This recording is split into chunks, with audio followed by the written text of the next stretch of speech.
this better? Can you guys hear me now better?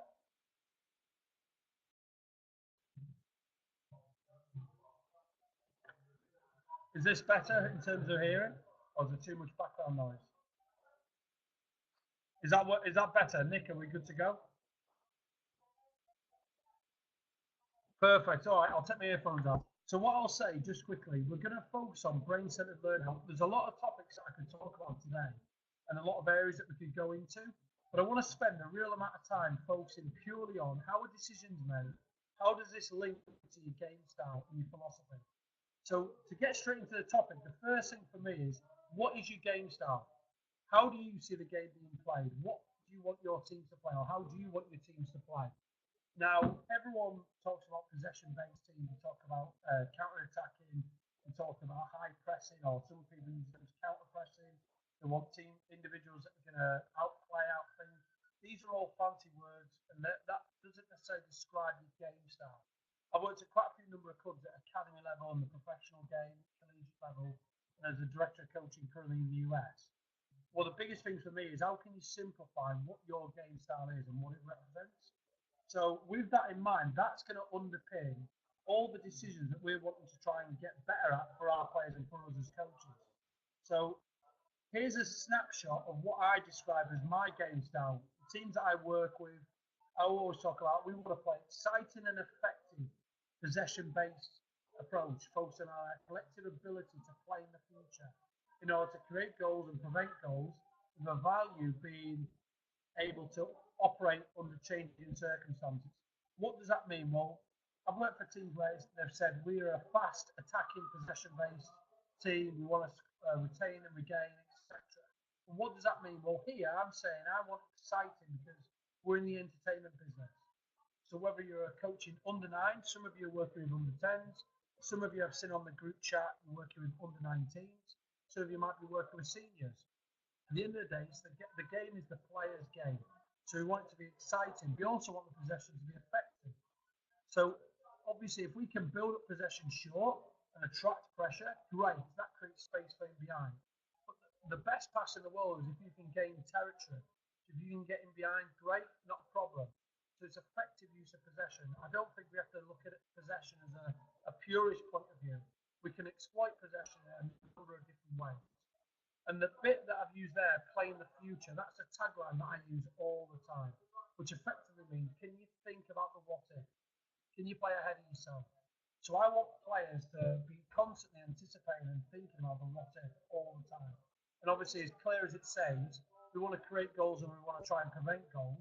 And we want to have that ability to be able to operate under changing circumstances. So what's the level of competition? What's the state of the game? Are we playing at state cup level? What's happening? And of course, we want to develop high-level thinking skills if we want high-level thinking soccer players. Now, to simplify that further, what does that look like? For me, I think we can describe the game in 2 moments.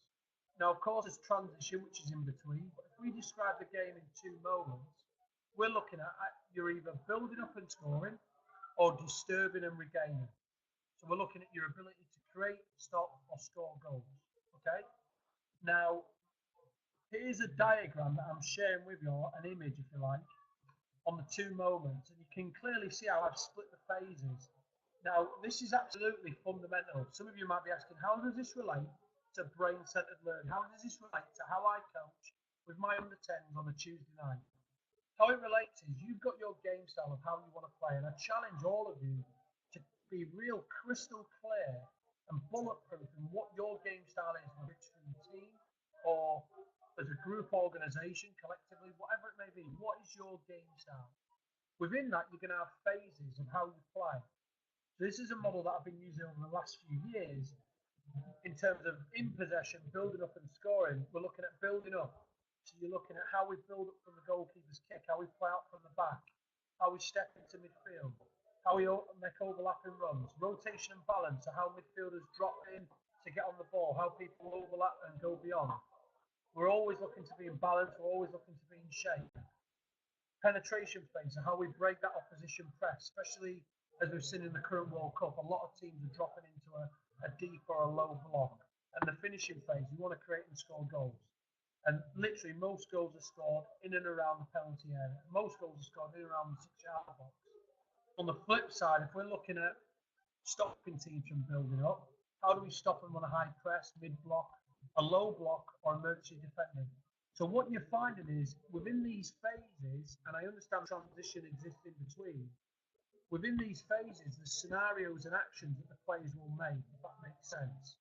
So we're looking at scenarios. So if we're looking at high press, we're looking at the ability to jump onto players. We're looking at the ability to rush them, how we cut the pitch in half.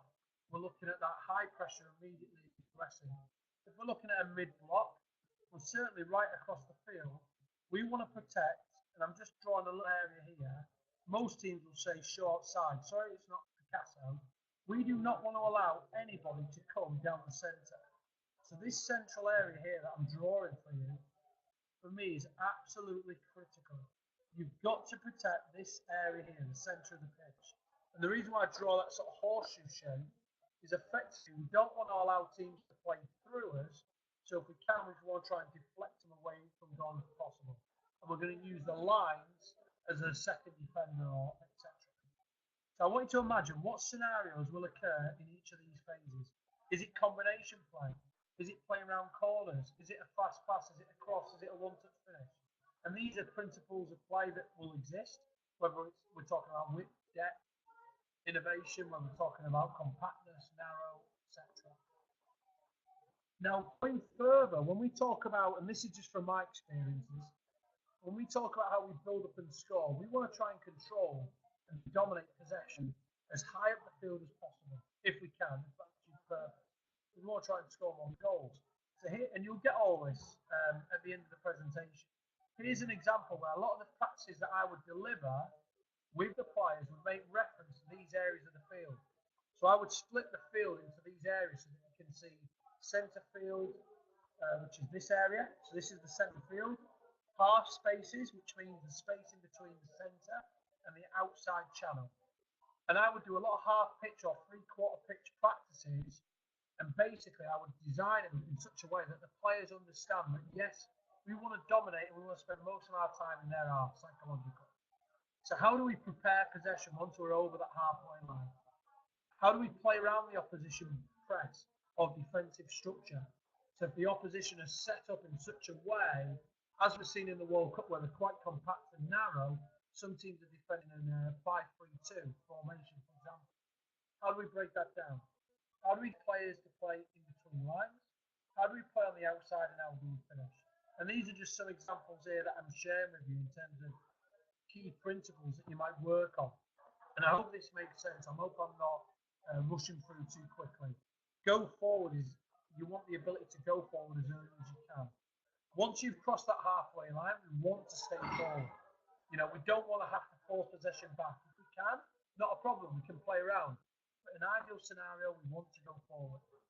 And one of the scenarios I've put here, and I hope you can hear me clearly, is the creative solutions. When you're attacking, what do you rely on in your teams? Are you relying on just speed? Or are you relying on speed, strength, skill, selection, and surprise? If you haven't got speed, so if we've nullified Suarez, we've nullified Ronaldo, what are you going to do? You're going to rely on the ability for your skill? What if I've stopped your skill? What if I've done such a defensive structure? I've doubled up on players. I'm protecting the centre of the pitch. People are tracking runners. Are you going to rely on strength? If you haven't got strength, so think about Giroud the other day for France. It was a direct ball. He's controlled the ball in his chest. He's used his strength and his body to move the defender out of the way to create a goal-scoring opportunity. What happens if I'm one of the best defenders in the world and I've nullified your strength? So now, have you got selection of runners? Have you got options? Or have you got surprise, like we saw with Isco the other day, where he's just put a little pass through that nobody's seen that's caught everyone by surprise? It's unorthodox. These are just some principles that you might try and embed in your game style. So what I'm trying to do is I'm trying to share with you, if we want high-level thinking players, how does it relate to the game? That's the message that I'm trying to get to you. So we've got to first start with what is our vision, what is our game style? And then strip it down. So when we're in the opposition half, what are we looking for? But equally, again, when we're in the defending half, what are we looking for? So when we've lost the ball, what are we thinking about? Now, this is a scenario here, And I could show you the same on the power point. You'll actually get two slides of this. You'll get disturbing and regaining, where I'm talking about blocking shots, protect the half, protect the area, protect the goal, that type of thing. Defend wide areas. Now, look at this action here. So this is the action Barcelona playing. What do you see? You can see a lot of different situations. You can see overloads and underloads. You can see Suarez making a run short. He might be making his first run for the defender, second run for him behind. He's got space. He's got time and space there. So what actions would you be saying to him on the ball? Perhaps he could dribble to try and engage this defender, to engage him into a press or into an action. Can he play around the opposition press? Can he play through the opposition press? So can we get penetrative passes through, take players out the game? So what I want you to do is when you're coaching, if you want to develop brain-centered learning, which means affecting the brain at the core of the course, everything we do at the highest level, our practices and our messages must look like our game style in terms of how we want to play. They're aligned with that, but they also must look like the game, what exists in the game. So what you can do here is you can take a snapshot of any scenario, any picture that happens in the game, and actually practice, actually session. Now, to strip this back further, I want you to understand that players make decisions in time and space limitations. So at first, they're perceiving the action with their senses, what they hear, what they smell, what they feel. They're then making the decision, well, is this the decision to pass? Is this the decision to dribble? Can we play around this opposition press to get him on the ball? Do I hold position? Do I make an advanced run? What do I do? And effectively then it's the action. And this should guide your decision-making process. So when you're working with young players or senior players, do you think about the learning process in terms of perception, decision, action?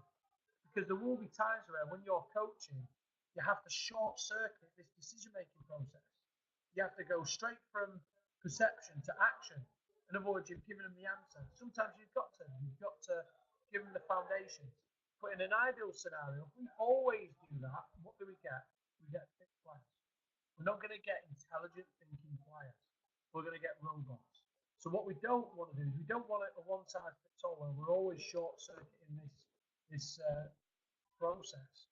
We want to be able to guide the players by giving them a scenario that's related to the game that they can understand and have relevance to. They can make their own decisions, and then they can recognize the opportunities to put this in a game scenario. I'm hoping I've got you all still with me so far. What I always try and do to try and really break down the teams is I split the decision-making process further. What are the actions? So if I'm looking at planning a session tomorrow with your group of players, what are the actions that I'm looking to recreate? Is it that we're struggling at playing out from the back? Okay, how many players will I need? Do I need the goalkeeper? Do I need the goal? Am I doing it in pitch geography? How many are pressing? What's the opposition shape like? Are we 9v9? Are they playing with one forward? Are we 11? Are they playing a 1-4-3-3 against our 4-4-2? Whatever situation. What other actions can influence the decision? So everything's based around the scenario, the context. Every individual is different. There's an image here of different young players. Every one of them's got a different personality, a different body type, and a different strength. I think some of the biggest issues we have in coaching is we always coach the weaknesses. No, you want to focus on the strength rather than trying to make a player average. Look at how you can maximize their strength. So what got that player in the building in the first place? So a big thing that we talk about all the time at my club is how can we operate in their genius? How can we get players to operate in their own genius? So that means maximizing their strengths and making that even better. So it's understanding that, Ronaldo is different to a Bale. They're different types of players. He's different to a Messi, he's different to a Cruz, he's different to a Cahill, who's different to a Stones, he's different to a Maguire. They're all different players. And then what's the level that you're going to pitch it at? What's the level of pressure? What's the level of competition? How frequent is that scenario occur in the game? And how frequent are we wanting to recreate that scenario? Once you've decided using this model, right, we want to create a simple possession practice that's positional possession. We want to pitch it at a level that maximises his strength. But I also want to get my number 9 confident on the ball and finishing. Okay, I'll design a 4v4 game. It might be a 4v4 possession game, maybe neutral players on the outside to represent wingers, or a neutral player to represent a number 10. Whoever's in possession's got the overload or underload, however you want to work it. But when we break past this area, then we're playing into the number 9. The number 9's one-on-one with the keeper. And he's the only one that can finish and score. So it's in line with our game style. But I hope with that example I'm sharing with you how you can scaffold your learning but affect every individual within the group. So I'm affecting my core players on scenario that I want to develop, but I'm also affecting my number 9, who's that individual that needs something specific to him. And a lot of you will be familiar with constraints-led coaching. So how you maximize the constraints and how you manipulate the constraints, whether that be task, environment, or player, to get decisions. Now, this is a framework I want to share with you, and I want to start asking you questions. I don't want this webinar to be where I'm talking at you. I want to try and get as much interaction as you can. So while you're listening, if you could ask any questions, I'll answer them on the group chat. So feel free to ask any. Can you all see this clearly enough, this image? Because what it's trying to recreate is the biggest difficulty I find with coaches as a coach educator, and sometimes I fall into this category myself, is how do we get a clear message in the mind of the player that paints a picture and what's going to happen? So the players are looking at, do they understand what we're saying? So we've got our football knowledge, we've got our vision, our philosophy, our game style. To us, the session makes sense. But how do we get in their head where we get inside the head to paint a clear picture? How do we do that? So now I'm going into the brain-centered learning. You've got your game style, you've got your vision for how you want to play. Now it's the message. You've got to create a clear vocabulary and a language that makes sense to the player. So the terminologies that you're using, and you'll have heard me use today, they will align directly with my coaching style and with my game style. Often we find that when coaches are working with players, as the players gravitate through teams, or graduate, shall I say, through teams, they're getting taught different things.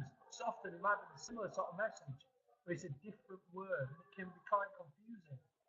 It's important that there's a consistent language and a consistent message in order to make sure that the players fully understand what we're saying. And this can be recreated by the scenarios. It can be recreated by how you ask a question, how you set a challenge. Can you show me how you can recognise when to play quickly and when to play slow? How to slow and manage the tempo. How can you see the goal before you receive the ball? So I might say to my number 9 or number 10, how can you receive the ball? How can you see the goal before you receive the ball? So straight away, what's going to happen? Okay, how can I see the goal? Open up my body shape, so I'm at an angle position. So you're giving them a challenge, you're not giving them an answer, you're setting them a problem. These are examples.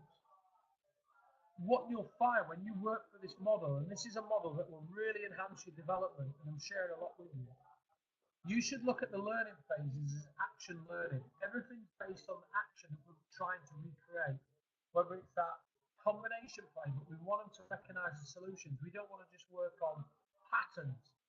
What I hope you're getting throughout this webinar is we're wanting to work on principles. Principles are absolutely vital.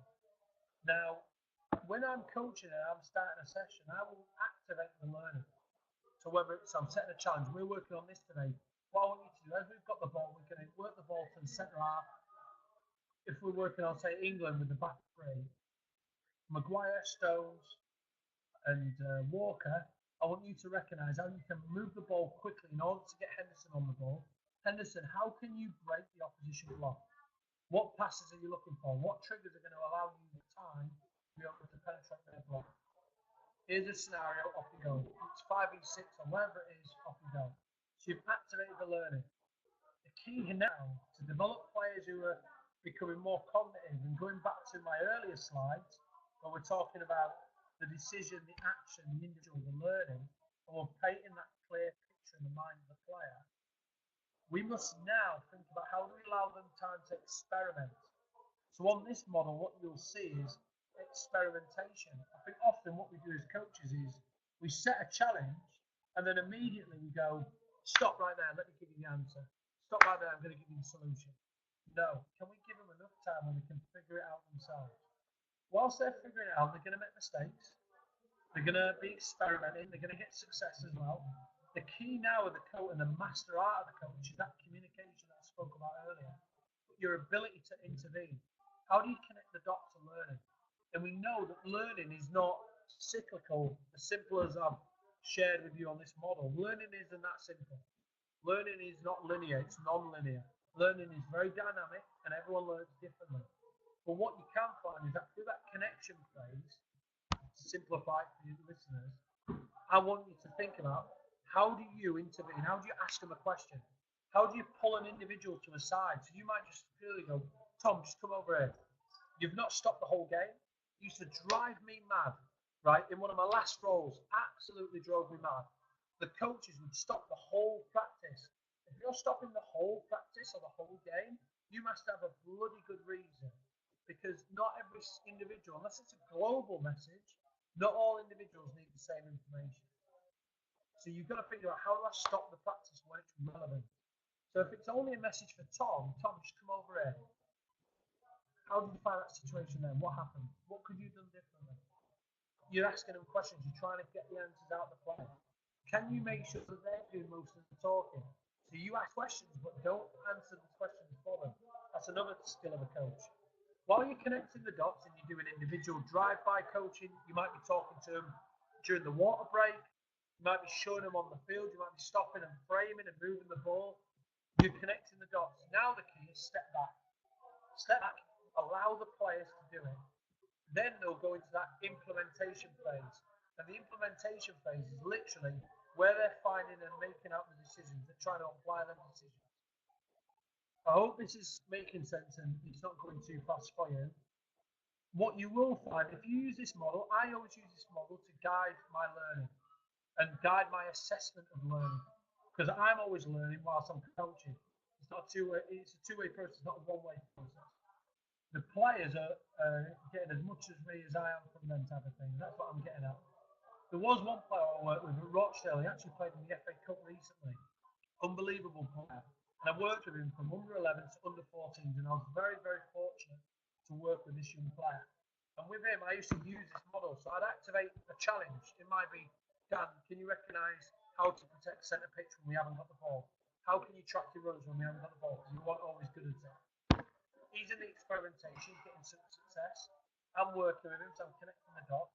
What I would find is sometimes he'd be implementing it and he's getting it and he's getting success. There'd be other times where he wasn't getting success and he'd just jump from implementation back to experimentation. That's learning. He's still not getting it. Right now, you've got to give him another challenge or maybe reframe the challenge and so on and so on. Sometimes he get it and he's already mastered it, he's consolidating it, he's doing it. Okay, how can you activate the learning again? And this is where I go to my next slide. A lot of you now listening to this, I want you to ask yourself and be honest. And can one of you, I'm getting a few comments on the group chat now. Somebody mentioned a comment, whether it, so that I know you're engaged with me. If that's me type of thing. If that's you, or where would you normally pitch the learning at? And be honest with yourself. Now, a lot of coaches will, in my argument, pitch learning in the boredom zone. In other words, it's too easy. The challenge is too easy. They're getting immediate success and they're just doing it comfortably. A lot of coaches will work in the comfort zone. They know it looks good, the practice looks good, the players get it, they get confidence, it's working. Great. That isn't going to get to the next level.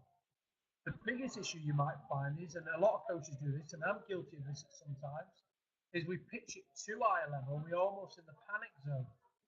It's breaking down, but then we're not always confident to strip it back. We're looking at it as an issue. All right, how can we fix this? And we're panicking, the session's not working, it's breaking down. We've pitched it to a high level. The key is that sweet spot. So this is based on a lot of research which has found that the challenge for coaches is to make sure that you pitch the learning in what we call the learning zone, which is in between the panic zone and the comfort zone. So it's just a little bit outside. And that's where the best learning occurs. And I want you to ask yourself the question, how often do you operate in that zone? Or do most of your practices or most of your game day work operate either too high or far too low? Okay, so have a think about that, have a reflection. Finally, as we're coming to the end of the PowerPoint, I want you, as I mentioned before, and this is a task that I set for all of you. If you want to get better at brain-centered learning, revamping webinar, you must have a clear understanding of your game style. You must have a clear philosophy. You must have a clear idea what scenarios occur within them phases. You then must have a clear language that underpins the vocab that you're given, because we're not doing sign language as we're coaching, although some may do that, of course. But the point I'm making is we're using our verbalization. We're giving them visuals, we're showing them, of course we are.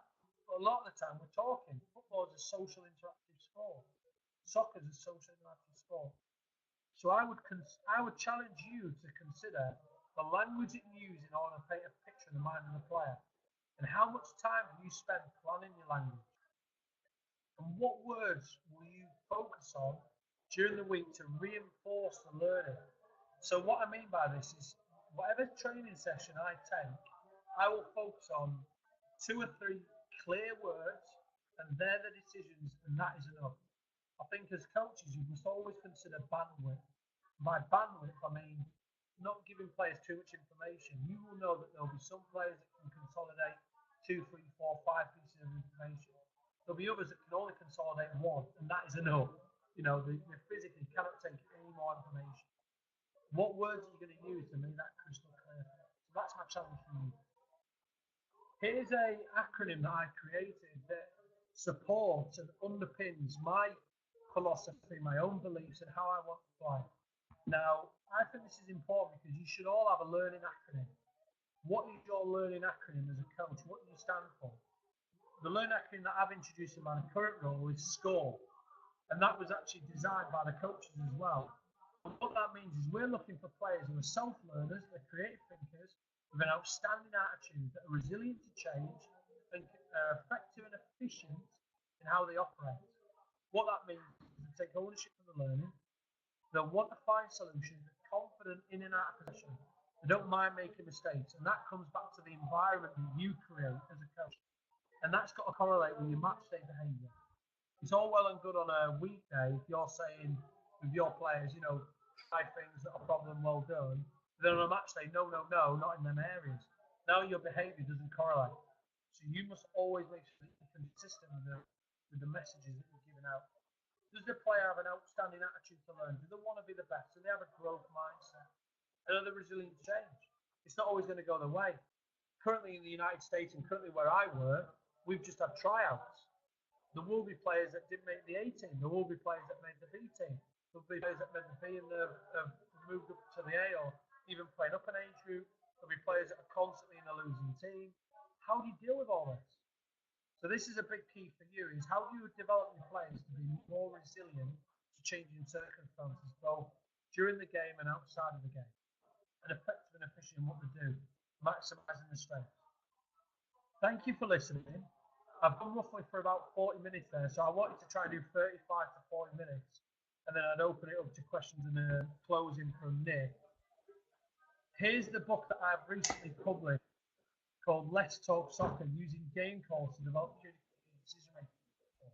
And this is something that you can buy on Amazon, and it's a fantastic book with a load of resources for coaches. Feel free to follow me on Twitter at Gerard_Jones anytime you want. Get as much information, and I really appreciate your time during today's webinar. And if you've got any questions, feel free to send me a chat. Thank you very much. No, Gerard, thank you very much. The presentation was great. It's always great to hear from somebody like you. We can all self-reflect about different ideas. So definitely a lot of learning. I appreciate your time and effort to put in this together. If anybody has a questions, please go ahead and type it. If you do come out with a question afterwards, you can either contact Gerard through Twitter, you can email me, and I'll make sure to forward that to Gerard. For now, let me see if I can do. So to finish the presentation.